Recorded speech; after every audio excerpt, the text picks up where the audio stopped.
Voltou.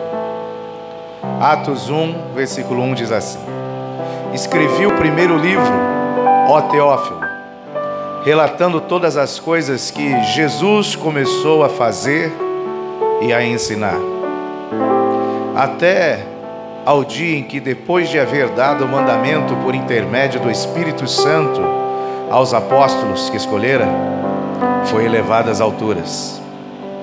A estes também, depois de ter padecido, se apresentou vivo, com muitas provas incontestáveis, aparecendo-lhes durante 40 dias e falando das coisas concernentes ao reino de Deus. E comendo com eles, determinou-lhes que não se ausentassem de Jerusalém, mas que esperassem a promessa do Pai, a qual, disse ele, de mim ouvistes.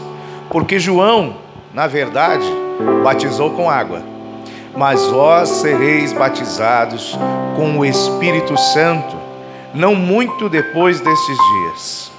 Então, os que estavam reunidos lhe perguntaram: Senhor, será este o tempo em que restaures o reino a Israel? Respondeu-lhes: não vos compete conhecer tempos ou épocas que o Pai reservou pela sua exclusiva autoridade, mas recebereis poder ao descer sobre vós o Espírito Santo, e sereis minhas testemunhas, tanto em Jerusalém, como em toda a Judéia e Samaria, até aos confins da terra. Ditas estas palavras, foi Jesus elevado às alturas, à vista deles, e uma nuvem o encobriu dos seus olhos. E estando eles com os olhos fitos no céu, enquanto Jesus subia, eis que 2 varões vestidos de branco se puseram ao lado deles, e lhes disseram: varões galileus, por que estáis olhando para as alturas?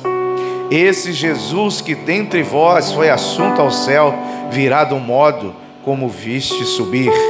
Então voltaram para Jerusalém, do monte chamado Olival, que dista daquela cidade tanto como a jornada de um sábado, ou seja, quase 1 quilômetro.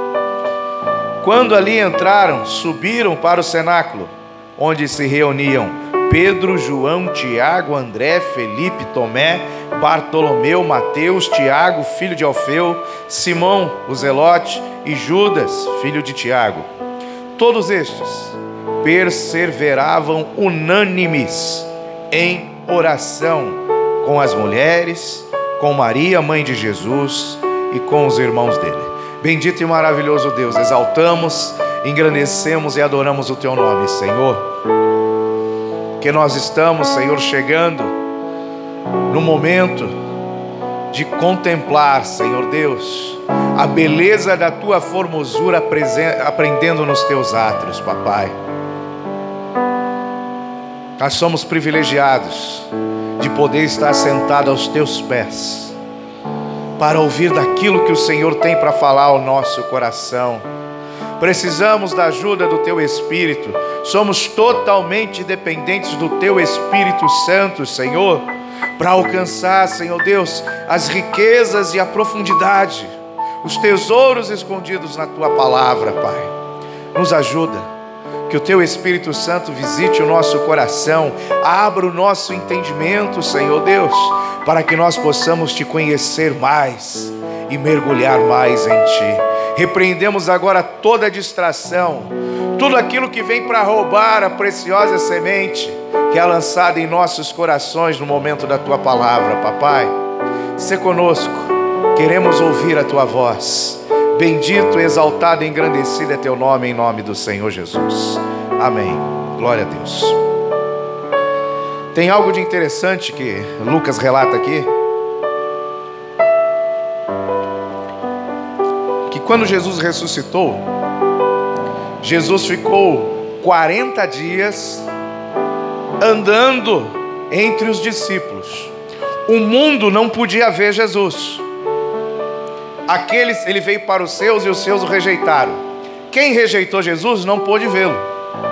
Mas agora quem aceitou ele, quem recebeu ele, pôde ver, pôde conversar e pôde sentar à mesa e comer com ele ainda.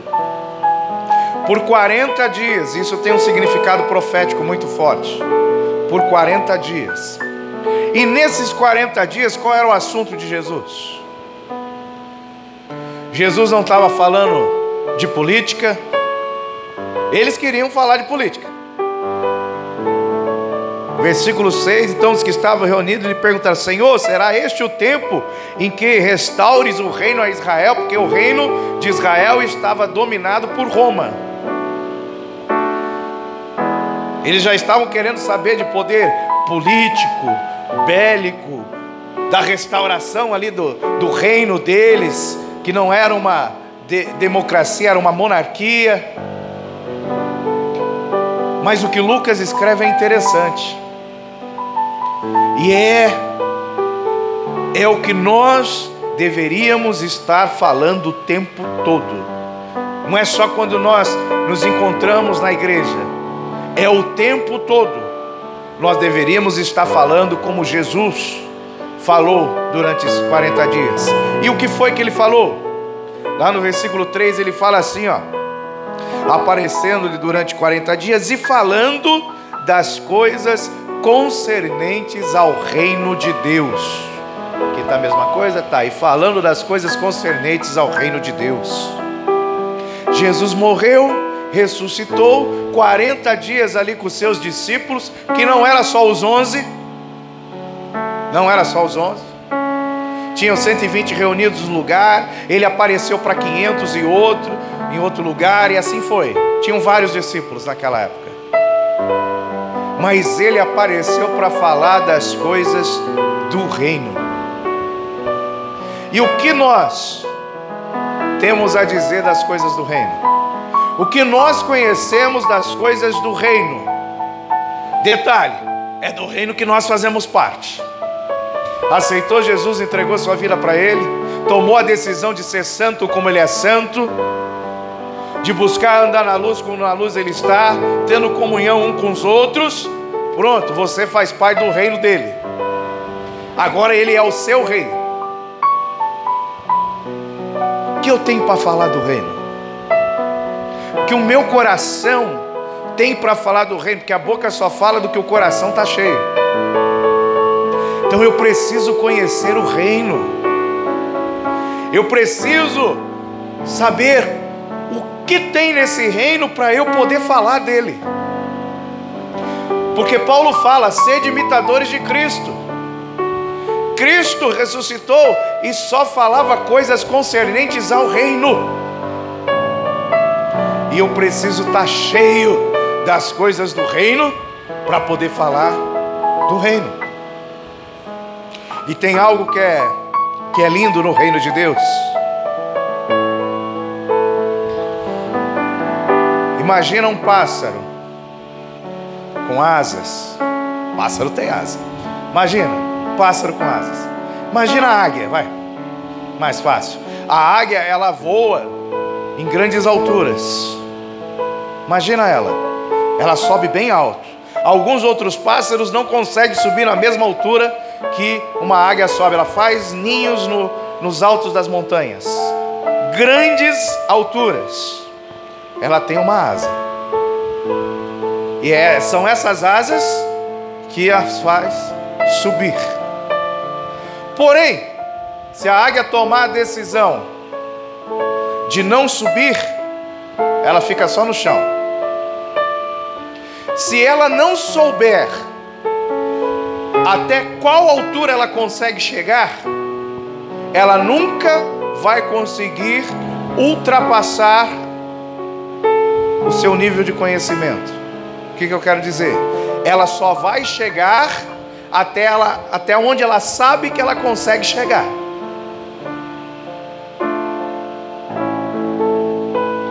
Eu só vou para um lugar que eu conheço.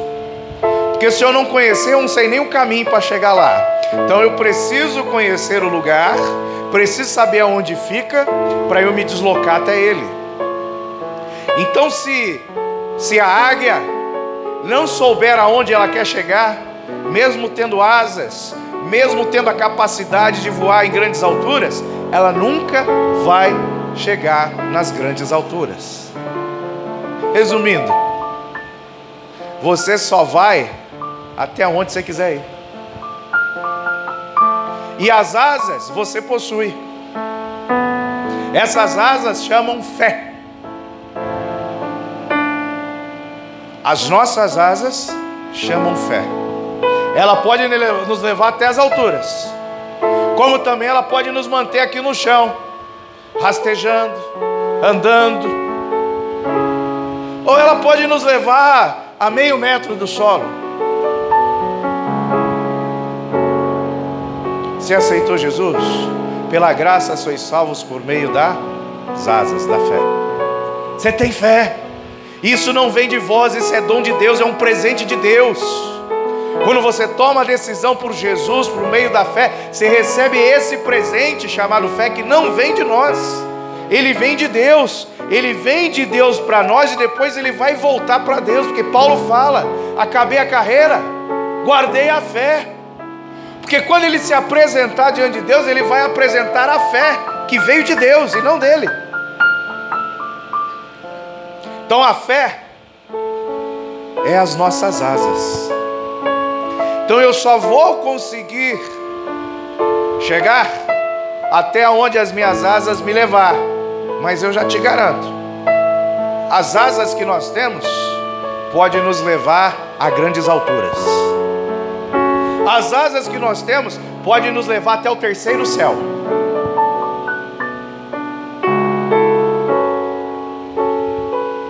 Olha que eu já conheci uma pessoa que subiu lá, até o terceiro céu.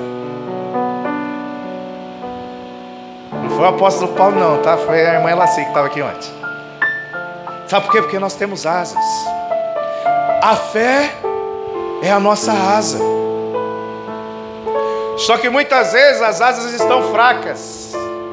Você não tem força para subir em grandes alturas. Porque quanto mais você sobe, a temperatura desce. Quanto mais você sobe, ventos contrários muito fortes, correntes de ventos, corrente de ar, vem contra. E se a asa não estiver preparada fisicamente, se ela não tiver força, ela não consegue nos levar mais alto. Nós somos vencidos pelo vento, nós somos vencidos pelo frio. Por isso que a Bíblia nos ensina que a nossa fé tem que ser fortalecida. Por isso que as nossas asas têm que ganhar força, para nós podermos subir. Só que, até onde eu consigo subir?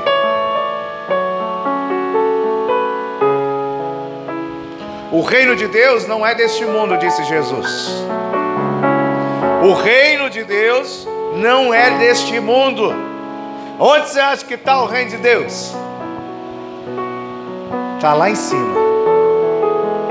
E diz a Bíblia que ele vem descendo como uma noiva ataviada.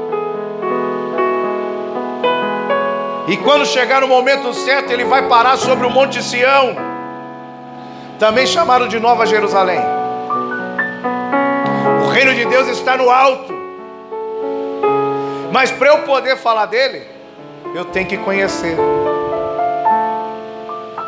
Só tem uma forma de nós conhecermos o reino de Deus, é através da nossa fé. É através da nossa fé. Jesus expulsou demônios.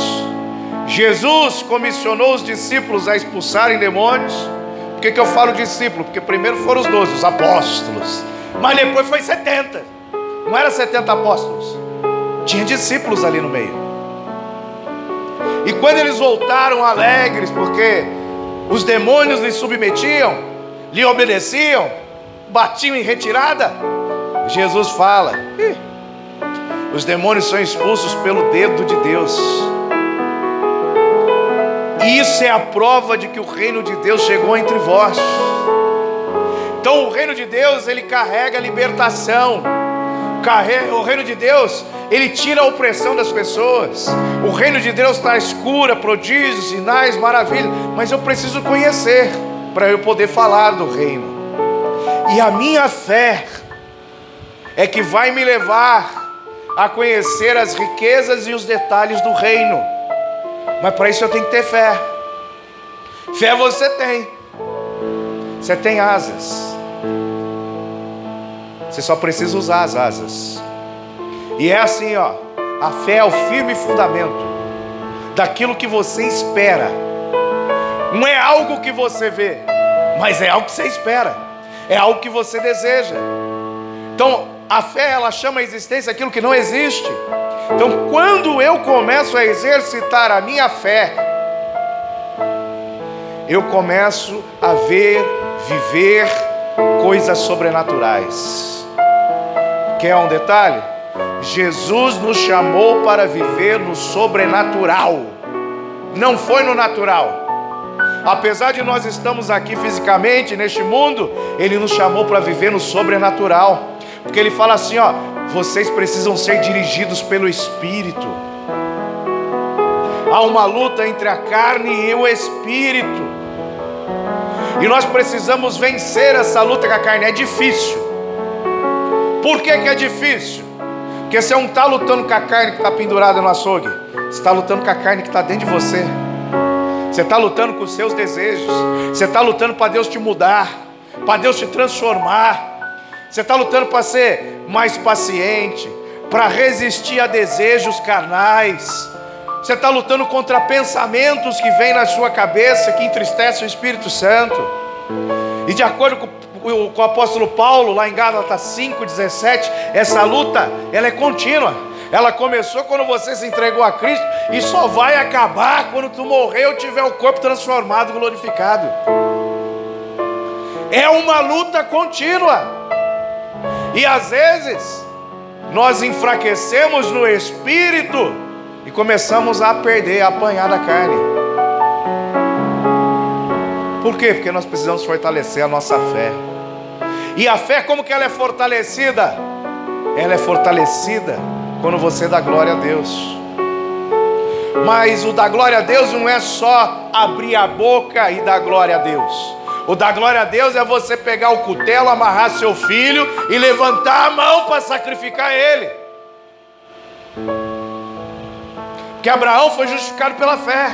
Abraão foi fortalecido na fé dando glória a Deus. Glória a Deus não é só palavra. Glória a Deus é atitude.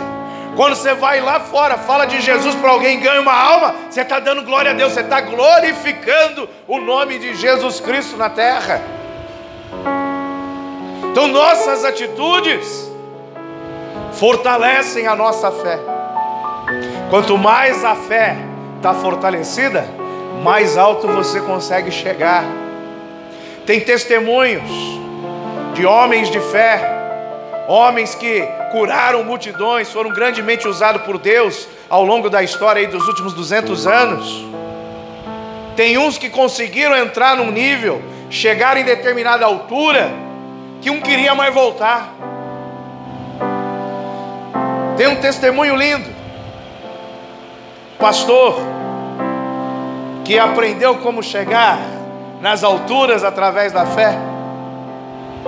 O Espírito Santo falou, ó, tem uma pessoa num hospital, num outro estado. Eu preciso que você vá lá e ore por ela, que eu quero curar. Mas ele falou, Senhor, como que eu vou fazer? Como que eu vou sair daqui? O Espírito Santo falou, essa pessoa só tem alguns momentos de vida, não dá tempo de chegar. Ué, alguma coisa é impossível para Deus? O que o Espírito Santo fez? Levou ele lá no hospital, em espírito. Ele entrou lá, botou a mão no enfermo, orou, o cara foi curado, levantou na hora. Aí chegaram os médicos, viram, aí o Espírito Santo falou, entra nos outros quartos aí. Aí foi lá, começou a orar pelos outros enfermos. E assim, os enfermos viam ele.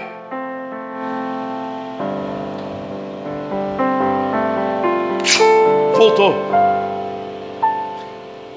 Ele fala no livro. Eu falei, eu gostei disso.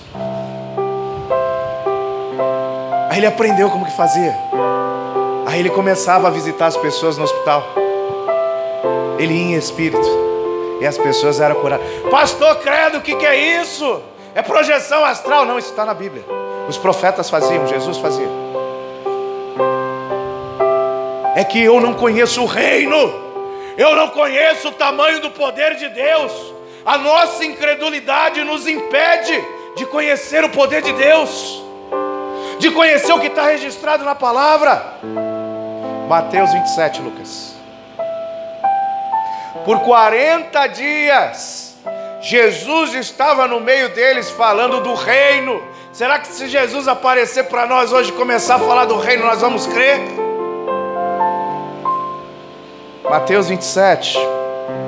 Vamos ver um pouquinho do reino. Vai lá pro 50, Lucas. A partir do 50, 27, 50. E Jesus, clamando outra vez com grande voz, estava na cruz. Rendeu o Espírito. Detalhe, hein? Ele deu um grito. Volta no 50, Lucas. E clamando outra vez com grande voz. Isso já estava profetizado lá no livro de Josué, que isso ia acontecer. Você já ouviu alguma vez falar nas tal das muralhas de Jericó? Como que elas caíram? No grito. E Jesus clamando outra vez com grande voz, em outra tradução, no grito. Rendeu o Espírito. Vai. Preste atenção nas coisas do reino agora, tá? As coisas do reino são sobrenaturais, fogem ao entendimento humano. E eis que o véu do templo se rasgou em dois. Isso aconteceu fisicamente na época, tá? Isso aconteceu. De alto a baixo. Ele gritou. E tremeu a terra. Olha as muralhas. Não, calma, Lucas, volta. E fenderam-se as pedras. Em outra tradução, a rocha foi fendida. Com o grito, a terra tremeu. As pedras racharam. Vai. Agora começa o reino de Deus. Olha que coisa linda. Olha como a gente fala sobre isso. Tem gente que já leu 30 vezes a Bíblia e já passou por cima disso aqui. Olha que coisa linda. Jesus acabou de morrer na cruz.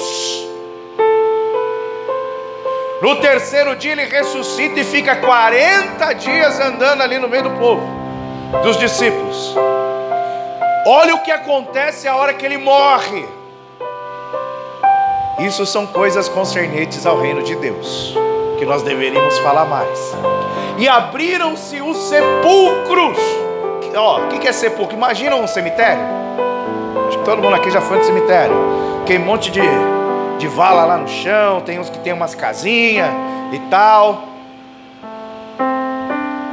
Imaginou o cemitério? Jesus gritou na cruz, começou a abrir. Os que tinham casinha foi saindo da casinha. Os que estavam no chão, a terra tremeu, fendeu. Você só viu as mãozinhas saindo, os bracinhos levantando. Parece filme de terror, parece filme de zumbi, mas não, é Bíblia. Os sepulcros se abriram. E muitos corpos de santos que dormiam, em outra tradução estava morto, enterrado, alguns já há anos. Isso é reino de Deus, tá? E abriram-se os sepulcros e muitos corpos de santos que dormiam foram ressuscitados. Quando ele morreu, trouxe vida. Mortos ressuscitaram. Meu Deus, pássaros, o que aconteceu? E saindo dos sepulcros, depois da ressurreição dele, entraram na cidade santa. Você já imaginou alguém que morreu aí, que morreu em Cristo? Conhece alguém? Agora imagine ele ressuscitando e batendo lá na porta da sua casa, aleluia. Isso é reino de Deus. Isso são coisas concernentes ao reino de Deus, que nós precisamos estar cheios para poder viver. E saindo dos sepulcros depois da ressurreição dele, entraram na cidade santa e apareceram a muitos. Não foi só para um não, para falar, tá doido? Eu vi João lá, Joãozinho que ressuscitou. Eu também vi. Eu conversei com ele, ele comeu um pão aqui em casa. O que é isso? Reino de Deus.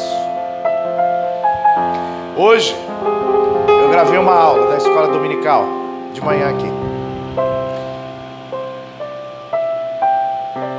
E lá eu estava ensinando como é a palavra profética. Amanhã às 7 horas da noite já vai estar disponível lá no YouTube lá. Como que é a palavra profética? Porque a palavra profética, vamos falar assim, ó, tem uma palavra que foi proferida lá em Ezequiel capítulo 7, falando que o templo e a cidade seriam totalmente destruídos, que o juízo de Deus viria. Passaram-se alguns capítulos do livro de Ezequiel, o templo e a cidade foram totalmente destruídos, e tudo que o profeta falou aconteceu. Então ele teve uma palavra profética e a palavra literalmente se cumpriu. Aí eu explico. Essa palavra profética que foi soltada lá 590 e pouco antes de Cristo, que se cumpriu lá em 600 e pouco antes de Cristo, ela ainda está valendo.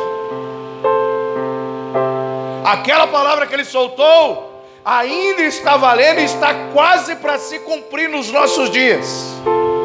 Que é isso, pastor? É, porque ao mesmo tempo que ela foi literal, ela é simbólica, ela é tipológica. Por quê? Porque o profético carrega simbologia, tipologia nele. Então, quando nós olhamos para as profecias bíblicas, nós vemos a tipologia, nós vemos simbolismos. Por quê? Porque o Antigo Testamento era a sombra que apontava para Cristo, que apontava para os nossos dias, que aponta para os nossos dias. Então, mesmo a palavra já tendo se cumprido lá, ela tem validade e vai se cumprir de novo nos nossos dias. Exclusivamente ali capítulo 7 de Ezequiel, junto com o 38, fala da guerra do Armagedon. Quando chega no 39, ele já entra em Gog e Magog. Pô, mas ele escreveu milhares de anos antes de acontecer isso. Exatamente. Pô, mas já se cumpriu com Nabucodonosor. Mas vai se cumprir de novo no Armagedon. Porque a palavra, ela é profética. O que é isso? São coisas concernentes ao reino de Deus.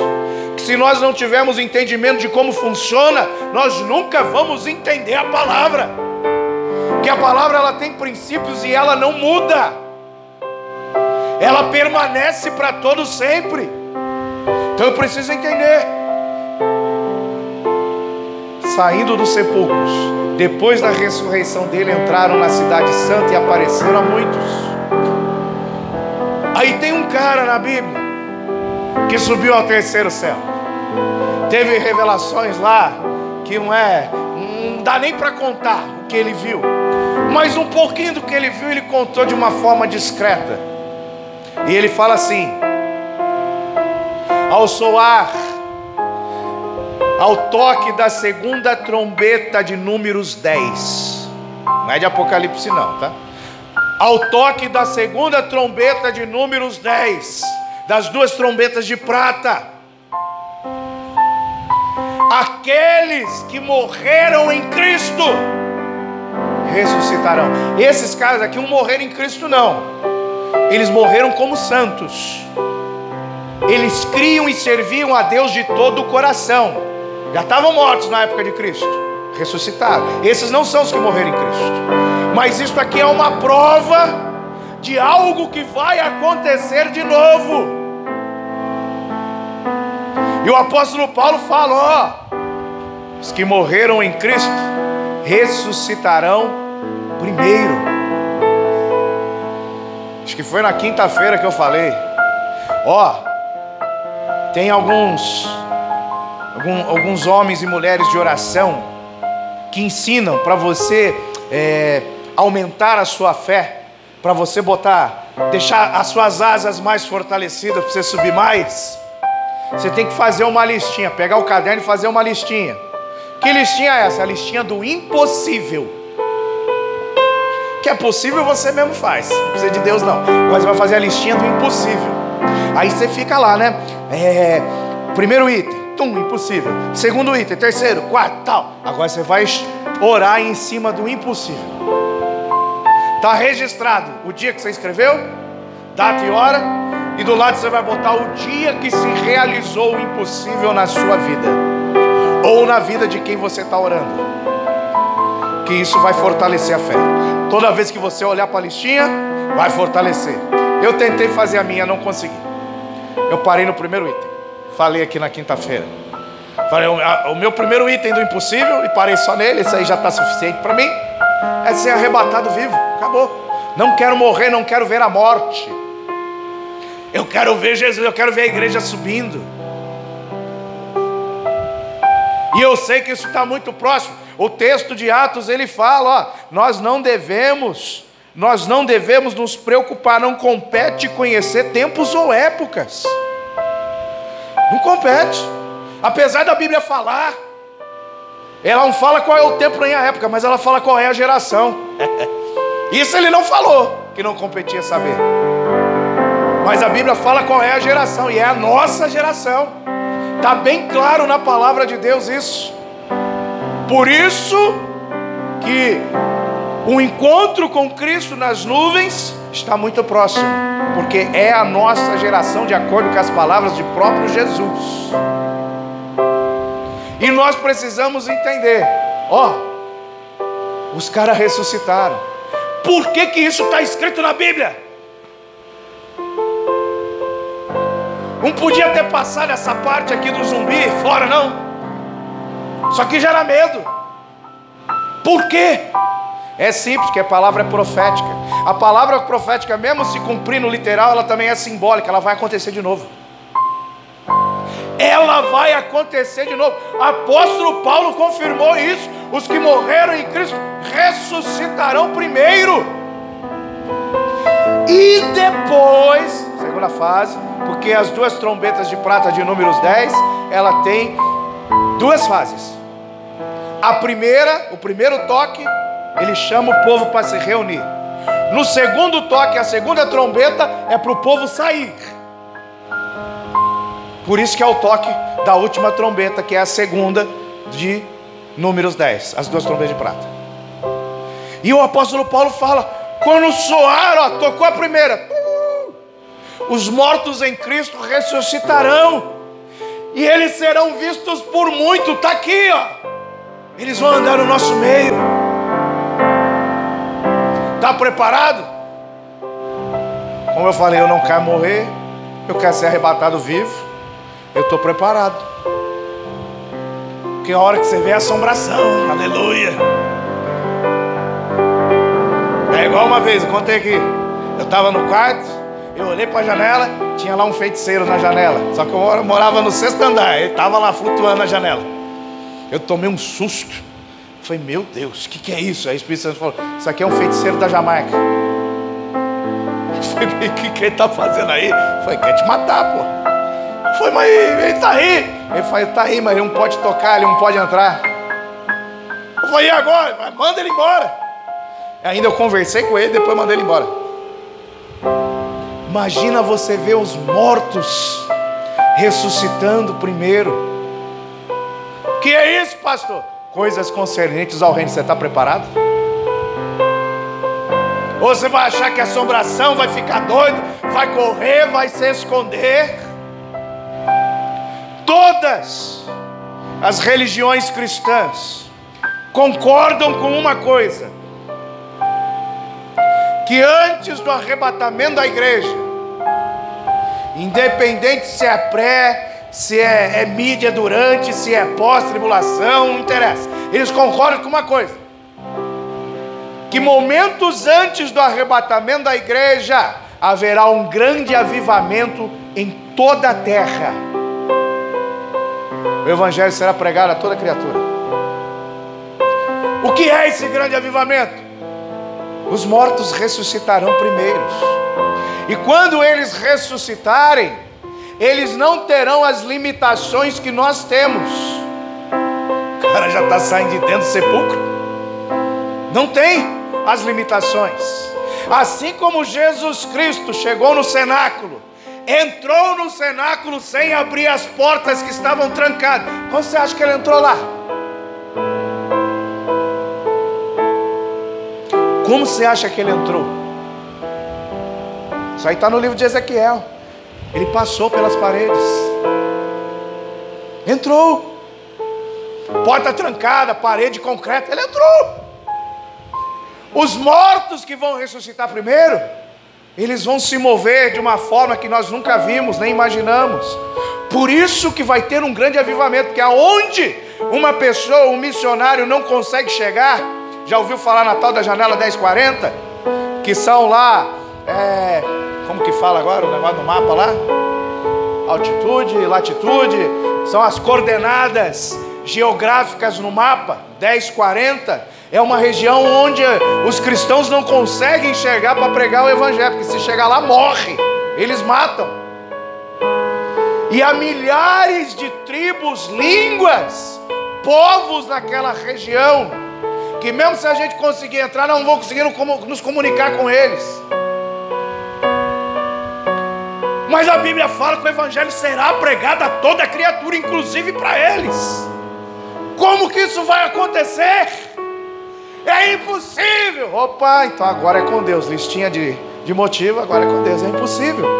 Os mortos ressuscitarão primeiro, haverá um grande avivamento. Que é isso? Coisas concernentes ao reino. Está na Bíblia. O apóstolo Paulo confirma, se é por boca de 2 ou 3 testemunhas, está aqui a primeira, ele confirma lá em Tessalonicenses. Está confirmado, vai acontecer. Será que eu estou preparado para isso? Como que eu me preparo? Dando força para as asas, fortalecendo a fé, crescendo na fé. Para quê? Para a gente poder sair do leitinho. Isso aqui é feijoada no mundo espiritual. Isso aqui é mocotó, isso aqui dá crescimento. Nós temos que sair do leitinho. Por 40 dias Jesus apareceu para eles, presta atenção. Por 40 dias. Tem 2 camaradas na Bíblia. Um tal de, como que chama? Elias, e tem um outro lá, Eliseu. A Bíblia registra uma grande caminhada de Elias e Eliseu juntos. Depois você tenta dar uma estudada, pega aí os livros teológicos, você vai ver por quantos dias eles caminharam. Quanto tempo eles andaram juntos. Mistério, depois você descobre. Os 2 andando juntos. Chegava ali num rancho de profeta. Ô Eliseu, você não sabe não que o nosso Senhor Elias vai ser arrebatado, não? Eu sei, cala a boca, fica quieto aí. Aí anda mais. Chega lá em outra cidade. Eles andavam a pé naquela época, tá?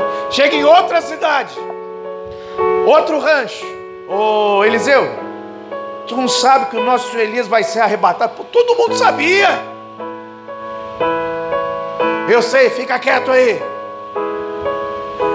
E Elias assim, ô Eliseu, fica quieto aí, eu preciso seguir. Não te deixo, não te deixo, não te deixo.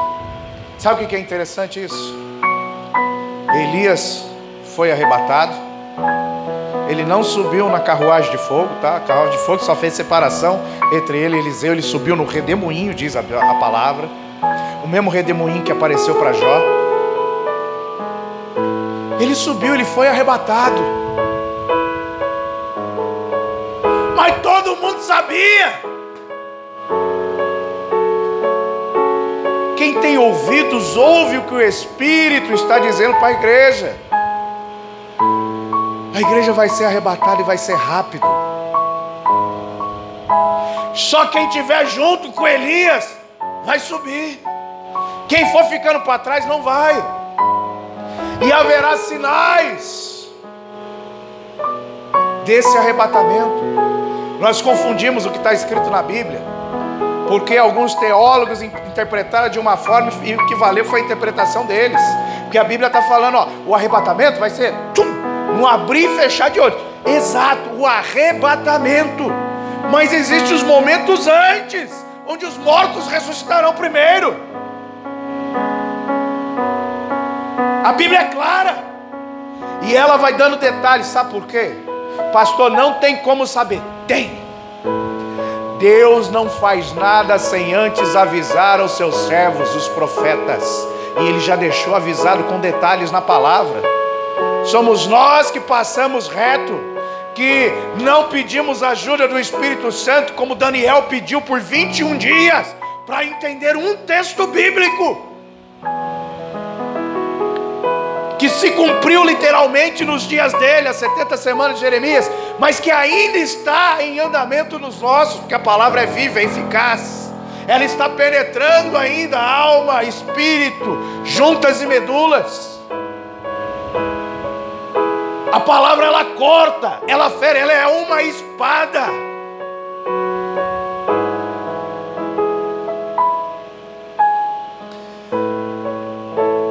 E o nosso Deus é um Deus de promessas. E toda promessa de Deus vem com uma condição. Quer ser salvo? Creia em Jesus Cristo. Se não quiser, já está condenado. João 3, 16 e 17. Você recebeu alguma profecia e não se cumpriu ainda? Tem condições que precisam ser cumpridas. Hebreus capítulo 10 fala isso. As promessas se cumprirão depois da obediência. E tudo está ligado com a asa. Vamos lá para Hebreus capítulo 10 para entender isso. Deus está mandando falar sobre promessa. Você precisa crescer na fé, ter um entendimento mais fortalecido, porque Ele quer liberar promessas na sua vida.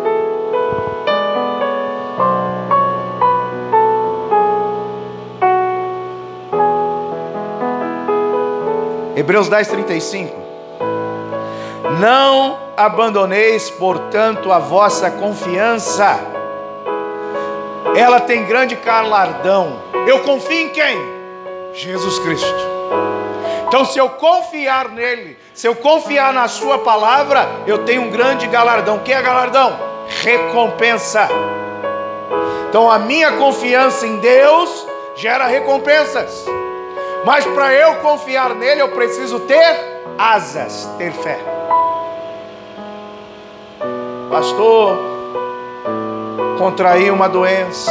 O médico falou que tem 3 meses de vida. Você confia no médico ou em Deus? O rei de Israel, que o nome dele era médico, confiou nos médicos e morreu. E Deus deixou claro, ele morreu porque ele não confiou em mim, ele foi confiar nos médicos. O nome desse rei é Asa. O significado dele no hebraico é médico. Asa significa médico. E ele morreu com uma doença nos pés, porque ele não confiou em Deus, no médico dos médicos. Ele foi confiar no médico humano. Porém, se ele confiasse em Deus, está aqui, ó, a garantia. A confiança, ela traz galardão, traz recompensa. Mas é difícil você confiar em Deus com o pé doendo, com todo mundo falando que você vai morrer, que não tem mais jeito. Como que você vai confiar? É difícil. Por isso que a fé tem que estar fortalecida. Para a hora que o pé começar a doer, você fala assim, ó, se Deus curar, curou. Se Ele não curou, Ele continua sendo Deus. Se quiser, pode cortar. Eu adoro Ele com o pé só. Você precisa confiar em Deus.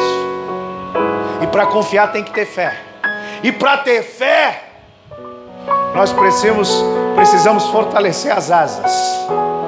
Porque quando as coisas desta terra vierem nos atingir, você já vai estar voando alto. Você vai estar nas alturas. 36. Com efeito, presta atenção nisso, hein? Com efeito, vou ler aqui. Porque necessitais de paciência. Para quê? Olha a condição, hein? Depois de haver desfeito a vontade de Deus, ou seja, primeiro eu tenho que fazer a vontade de Deus. Pastor, eu não sei qual é a vontade de Deus para a minha vida. Leia a Bíblia que você vai achar, tem um monte de vontade aqui. E tem algumas que são específicas, que Ele fala diretamente conosco. Depois de haver desfeito a vontade de Deus, possais alcançar a promessa. Regra de interpretação de texto, você lê o texto ao contrário. Então eu vou alcançar a promessa depois de ter feito a vontade de Deus. E para isso eu preciso de paciência. Por que você precisa de paciência para fazer a vontade de Deus? Porque Ele tem 3 tipos de vontade. Ele tem a boa, Ele tem a agradável e Ele tem a perfeita. Talvez você esteja vivendo no nível da boa, não chegou nem na agradável ainda. A hora que você alcançar a perfeita, a promessa vem. E às vezes é assim, ó, tem mandamentos na palavra que eu tenho que obedecer para fazer a vontade, mas tem coisa que Ele pede exclusivamente para mim. Às vezes Ele fala comigo em sonho, às vezes Ele usa o profeta, às vezes Ele usa o cachorro, o passarinho. Eu quero isso. Enquanto eu não fizer, não vem promessa. Eu sei porque tem promessa travada na minha vida de coisa que eu não fiz ainda, que Deus pediu, eu não consegui fazer. É a palavra dele. E olha que lindo. E ele continua falando assim, ó: porque ainda dentro de pouco tempo, aquele que vem virá e não tardará. Olha a promessa. Olha a promessa. Que ainda um pouquinho de tempo que há de vir virá, não tardará. Ele vai vir. Ele vai vir se encontrar conosco. E agora o mais lindo da fé, para você trabalhar: coisas concernentes. Hoje é dia de falar coisas concernentes ao reino de Deus. 38. Todavia, mas o justo viverá das suas asas. A fé individual. A Bíblia fala assim, ó: Deus dá para cada um de acordo com a sua fé. Pastor, eu quero mais de Deus. Fortaleça as asas, voe mais alto, Deus vai colocar mais. Pastor, eu quero mais intimidade com Deus. Fortaleça as asas, voe mais alto, Deus vai trazer mais. Pastor, eu quero ser usado para curar enfermos. Fortaleça as asas, voe mais alto, Deus vai te usar de uma forma sobrenatural. Tudo depende de onde você quer chegar. Agora imagina, você traça uma rota, você traça um alvo e você começa a fazer de tudo para alcançar esse objetivo, esse alvo. Aquilo passa a ser a sua vida. Aí você entra nesse texto: mas o justo viverá. Aquilo é a sua vida. Então o que você quer? Você tem que desejar as coisas concernentes ao reino. Você tem que viver isso o tempo todo, que aí você vai poder falar do reino de Deus. Quando você começar a conhecer o reino, você vai entender que existe uma chave. Uma chave que abre a porta para você começar a alcançar as riquezas do reino de Deus, para ser cheio do reino de Deus. Para você entender a questão da chave da porta é fácil. Quem é a porta? Quem? Chama as crianças. Quem é a porta? Jesus. Jesus é a porta. Quem é a chave? Está dentro de você. Quem é a chave? Espírito Santo. O Espírito Santo abre a porta do reino para nós. Então, aquilo que o apóstolo Paulo fala lá no finalzinho da epístola, que chega no final do culto, a gente levanta a mão, aí fala: e a graça do nosso Senhor Jesus Cristo, o amor de Deus, a bênção apostólica, o amor de Deus. Mas tem o terceiro ponto, a terceira parte, que é a chave do reino, é a comunhão com o Espírito Santo. Tem uns que falam a consolação do Espírito. Não, na Bíblia está escrito é a comunhão com o Espírito Santo. O amor de Deus, a graça de Jesus Cristo e a comunhão com o Espírito Santo. A comunhão com o Espírito é a chave do reino, é a chave para nós entrarmos. Tem gente que vai orar, nunca conversou com o Espírito Santo de Deus, que é uma pessoa que está vivo, que habita no nosso espírito, habita dentro de nós. Nós somos templo dele, nós não falamos com ele. Mas pastor, a Bíblia fala que eu tenho que orar a Deus em nome de Jesus. Aí você volta um pouquinho lá, Hebreus capítulo 1. Havendo Deus outrora falado muitas vezes, de muitas maneiras aos pais, pelos profetas, nesses últimos dias, nos falou pelo Filho. Jesus fala! Você não vai falar com ele não? Não tinha por que Jesus, ao ensinar os discípulos a orar, falar, quando você for orar, você fala comigo, porque Jesus estava com eles. Jesus já conversava com eles. Vai falar, quando você for orar, agora aí, fala com o Pai em meu nome, e tudo que pedir crendo, Ele vos dará. Jesus foi embora, mas Ele está vivo, você pode falar com Ele, está aqui em Hebreus 1. Da mesma forma que nós temos que ter comunhão com o Espírito, e não dá para ter comunhão com quem a gente não conversa. Pega um parente, você brigou, deu o dedinho lá, ficou de mal, já tem anos que você não conversa com ele, você tem comunhão com ele? Não tem, porque para ter comunhão tu tem que conversar, tem que sentar à mesa, tem que estar junto, tem que estar dentro de casa. E a comunhão do Espírito é a chave para nós entrarmos no reino, para nós conhecermos o reino, porque o reino ele é feito do amor do Pai e se revela pela graça do Filho. Mas isso nós só alcançamos através da comunhão do Espírito Santo de Deus. Pastor, e como que eu consigo essa comunhão? Atos capítulo 1, verso 8 e 14. Bem simples. É o que nós fazemos aqui de segunda-feira. A Jéssica falou, ela fez a loucura de entrar e participar de uma sala de oração que nós estávamos fazendo. Quantos anos você já estava com dor? Desde sempre? Uns 40 anos? Você não quer falar nada? Então já tinha anos com dor. Entrou, sentou, sala de oração. A gente ora, a gente canta, a gente ora, a gente canta. Nisso os anjos estão se movendo, o Espírito de Deus está tocando, Jesus de vez em quando aparece, de vez em quando vem o leão. Está lá. Ela recebeu a oração poderosa. Não. O poder do Espírito Santo tocou e curou. Eu não sabia que ela tinha essas dores. Por quê? Atos 1:8 e Atos 1:14. É simples. É a chave do reino.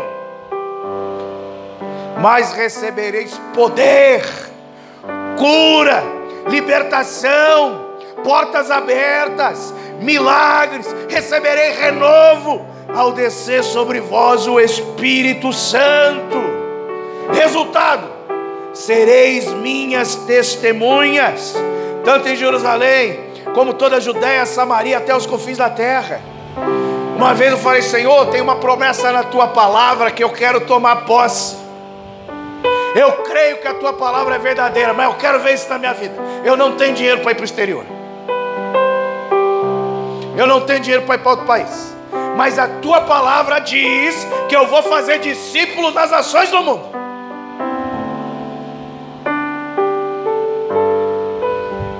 Aí vem as doideiras, né? Aí você tem que exercitar a fé. Aí eu peguei R$1.000, fiz um post no Facebook, escrevi assim: você quer conhecer Jesus? Só escrevi isso.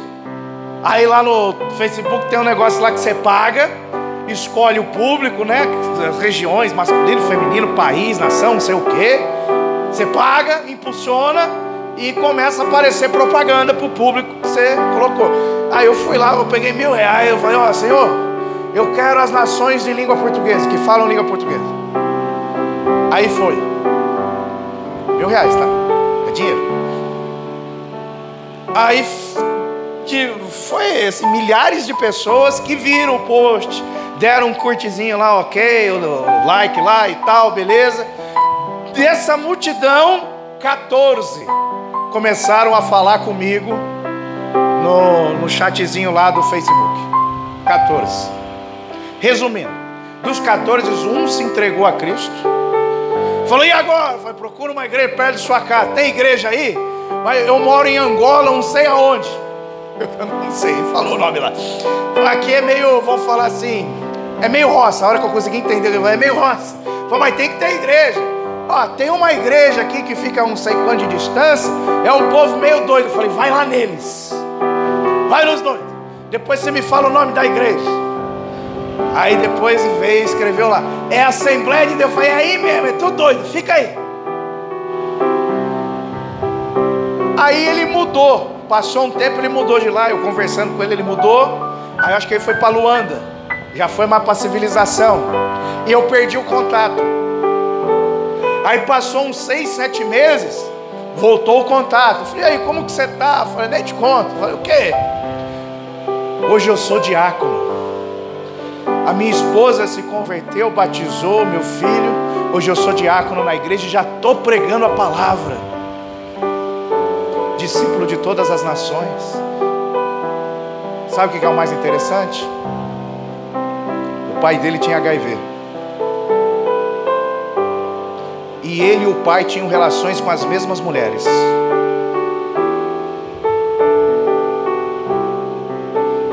Aí quando ele se converteu, ele falou, eu estou com medo. Eu falei, medo por quê? Eu falei, eu não tinha medo, agora eu estou com medo que eu me converti. Eu falei, mas por quê? Aí ele contou que o pai tinha relação com mulheres e ele também. Isso assim, ó, por muito tempo. E tudo sem camisinha. E o pai tinha HIV.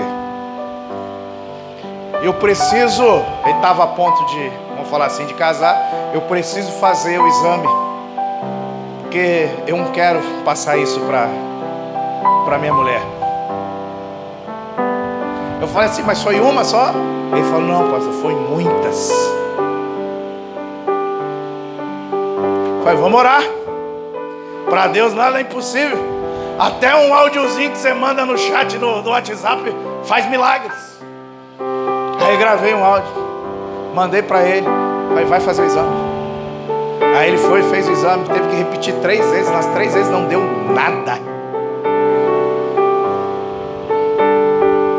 Sabe o que é isso? É promessa. Fareis discípulos de todas as nações. O que é isso? São coisas concernentes ao reino. Às vezes eu estou tentando aqui, tentando, não vai. Tenta em outro lugar. Tenta de outra forma. Ouve o que está na palavra. Quer a chave? 1,14. Atos 1,14. Essa é a mais linda. Essa é a mais difícil. Que orar é difícil. Agora perseverar unânime em oração, meu Deus, é mais difícil ainda. E detalhe, Jesus apareceu por 40 dias. Depois ele foi assunto ao céu. Texto que nós começamos a ler. Atos 1. Do dia que Jesus foi assunto aos céus até o poder de Deus descer, que é a promessa de Atos 1:8 se cumprindo em Atos capítulo 2, foram 10 dias. Porque até o dia de Pentecostes. Isso significa que essa galera, quase 120 pessoas, ficaram 10 dias trancados numa casa, orando.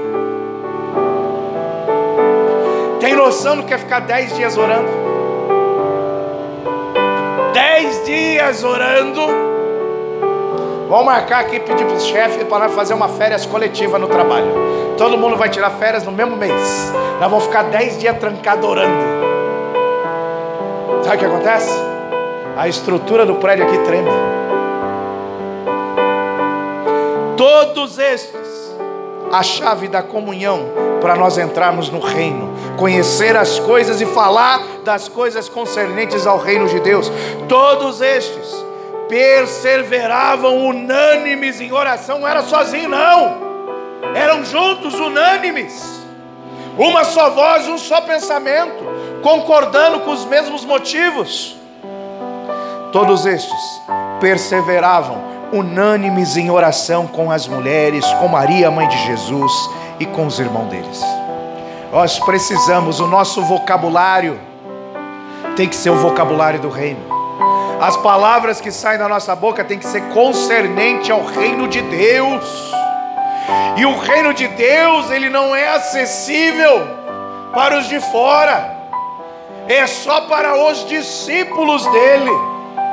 Nós precisamos de mais, precisamos nos entregar mais, precisamos orar mais, unânimes juntos, para podermos ver o poder de Deus agindo nas nossas vidas.